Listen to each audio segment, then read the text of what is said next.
Ma'am ಈಗ pre ಎಕ್ಲಾಂಶಿಯಾ ಬಗ್ಗೆ ಹೇಳ್ತಾ ಇದ್ರಿ, ನೀವಾಗಲೇ ಹೇಳಿದ್ರಿ ತಾಯಿಗಿದೆಯಾ ಅಂತ ನಾವು ಹಿಸ್ಟ್ರಿ ಚೆಕ್ ಮಾಡ್ತೀವಿ ಅಂತಂದ್ರೆ ಜೆನೆಟಿಕಲಿ ಕೂಡ ಕಾಣಿಸ್ಕೊಳ್ಳೋ ಸಾಧ್ಯತೆ ಏನಾದರೂ ಇದೆಯಾ? ಜೆನೆಟಿಕಲಿ ಕಾಣಿಸ್ಕೊಳ್ಳಲ್ಲ, ಜೆನೆಟಿಕ್ ಪ್ರೀಡಿಸ್ಪೋಸಿಷನ್ ಇರುತ್ತೆ.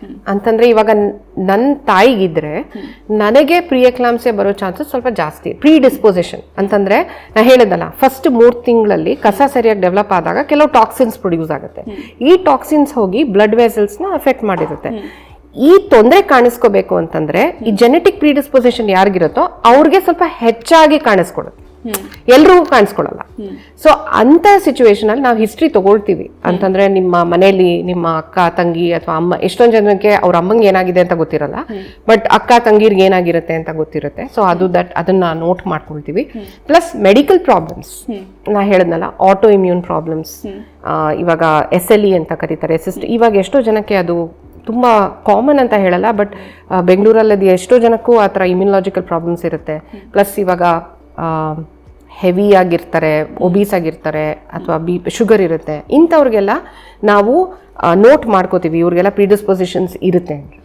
ಅದ್ರ ಜೊತೆಗೆ ನಾವು ಈ ಡಾಪ್ಲರ್ ಟೆಸ್ಟು ಮತ್ತು PLGF ಟೆಸ್ಟ್ ಮಾಡಿದಾಗ ನಮಗೊಂದು ಇಂಟಿಗ್ರೇಟೆಡ್ ರಿಸ್ಕ್ ಸಿಗುತ್ತೆ. ಸೊ ಈ ಗರ್ಭಿಣಿ ಸ್ತ್ರೀಗೆ ಎಷ್ಟು ಮಟ್ಟಿಗೆ ಪ್ರೀ ಎಕ್ಲಾಂಪ್ಸಿಯಾ ಬರುವಂಥ ಚಾನ್ಸಸ್ ಇದೆ ಅಂತ ನಮ್ಗೆ ಗೊತ್ತಾಗುತ್ತೆ. ಅದು ಹೈ ರಿಸ್ಕ್ ಇದ್ದಾಗ ಆಸ್ಪಿರಿನ್ ಶುರು ಮಾಡಬೇಕು. ಓಕೆ, ಹಾಗಾದ್ರೆ ಇದು ಪದೇ ಪದೇ ಕಾಣಿಸ್ಕೊಳ್ಳೋ ಚಾನ್ಸಸ್ ಇದೆ. ಈಗ ಫಸ್ಟ್ ಟೈಮ್ ಕನ್ಸೀವ್ ಆದಾಗ ಕಾಣಿಸ್ಕೊಂಡಿರುತ್ತೆ, ಮತ್ತೆ ಸೆಕೆಂಡ್ ಟೈಮ್ ಕನ್ಸೀವ್ ಆದಾಗಲೂ ಕಾಣಿಸ್ಕೊಳ್ಳೋ ಸಾಧ್ಯತೆ ಇದೆ. That's a very important question. Recurrence risk ಅಂತ ಕರೀತಾರೆ. ಅಂದರೆ ಇವಾಗ ಬಂದಿದೆ ಮತ್ತೆ ಪ್ರೆಗ್ನೆನ್ಸಿನಲ್ಲಿ ಬರುತ್ತಾ ಅನ್ನೋದು ನಿಮ್ಮ ಕ್ವೆಶ್ಚನ್. ಎಸ್, ಇವಾಗ ಒಂದ್ಸತಿ ಪ್ರೆಗ್ನೆನ್ಸಿನಲ್ಲಿ ಬಂದಾಗ ಮತ್ತೆ ನೆಕ್ಸ್ಟ್ ಪ್ರೆಗ್ನೆನ್ಸಿನಲ್ಲಿ ಕಾಣಿಸ್ಕೊಳ್ಳೋ ಚಾನ್ಸಸ್ 10 to 15% ಜಾಸ್ತಿ ಇರುತ್ತೆ.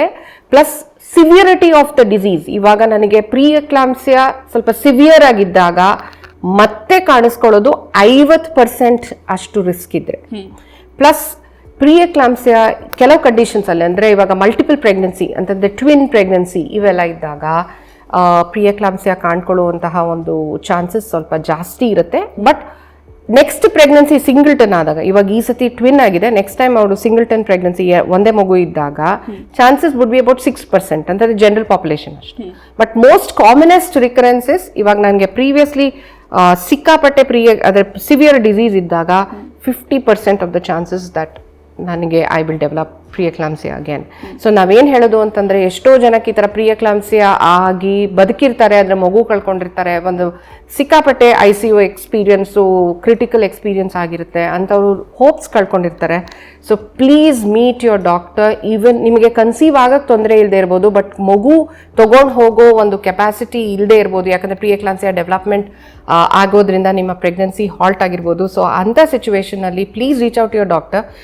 ಕನ್ಸೀವ್ ಆಗೋಕ್ಕಿಂತ ಮುಂಚೆನೆ ನಾವು ಕೆಲವು ರಿಸ್ಕ್ ಫ್ಯಾಕ್ಟರ್ಸ್ನ ಐಡೆಂಟಿಫೈ ಮಾಡಿ, ಪ್ರೀ ಕನ್ಸೆಪ್ಷನಲ್ ಇವ್ಯಾಲ್ಯೂಯೇಷನ್ ಅಂತ ಏನು ಕರಿತೀವಿ, ಅದರಲ್ಲಿ ಕೆಲವು ಮೆಷರ್ಸ್ ತೊಗೊಂಡ್ರೆ, ಇವಾಗ BP ಇದ್ರೆ BP ಟ್ರೀಟ್ ಮಾಡೋದು, ಶುಗರ್ ಇದ್ರೆ ಶುಗರ್ ಟ್ರೀಟ್ ಮಾಡೋದು, ಆಟೋ ಇಮ್ಯುನಿಟಿ ಇದ್ರೆ ಅದನ್ನು ಟ್ರೀಟ್ ಮಾಡೋದು, ಹಿಂಗೆ ಮಾಡೋದ್ರಿಂದ we can make your life much safer. Okay.